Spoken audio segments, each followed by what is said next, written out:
In a word, no. We've heard from Ukrainian President Zelensky on his way here to Vilnius. He is now here in town and will be taking part in meetings tomorrow, Wednesday. He earlier said on Twitter that he thought these negotiations that had happened here today about Ukraine's possible membership status within NATO were, quote, absurd. What he wanted was a clear timeline for Ukraine to join the military alliance. In the end, what he is getting from NATO is an invitation to join, but only if conditions are met and only if all allied countries agree. That's all 32 countries very soon, with Sweden joining the military alliance very soon as well. Baltic countries, including Lithuania, where we are here for the summit, also Poland, would have liked to have seen Ukraine join a lot quicker, but all members of NATO will clearly agree with one problem here. If Ukraine was to join NATO right now,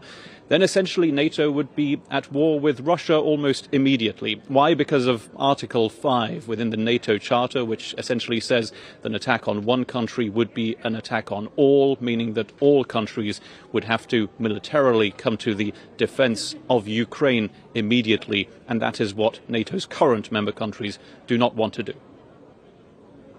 Sweden is set to become the next NATO member state, but only if Turkey agrees. What are the implications here?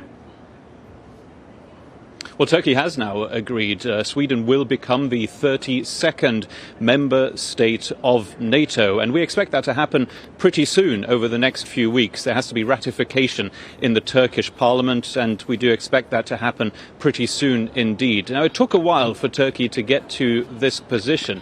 It has been saying that Sweden harbors Kurdish militants, for example. But on the eve of this NATO summit, Turkey finally agreed that it would get rid of its own obstacle to Sweden's NATO membership. Finland, already a new NATO member country, by the way, since Russia's invasion of Ukraine began. Now, how does this deal come about, though, is a question that we haven't got the answers to yet. What does Turkey get in return to getting rid of this obstacle for Sweden to join NATO? At one point, Turkish President Erdogan mentioned that he might want Turkey's European Union membership to be facilitated. But for the two to come together seems like a very difficult agreement to come to. There's another part of this story, and that is that Turkey wants F-16 fighter jets from the United States. And it would appear that that is something that the Biden administration has very much agreed to. There was a bilateral meeting between Presidents Biden and Erdogan that finished just a few minutes ago here in Vilnius. Philip, thank you very much for your reporting.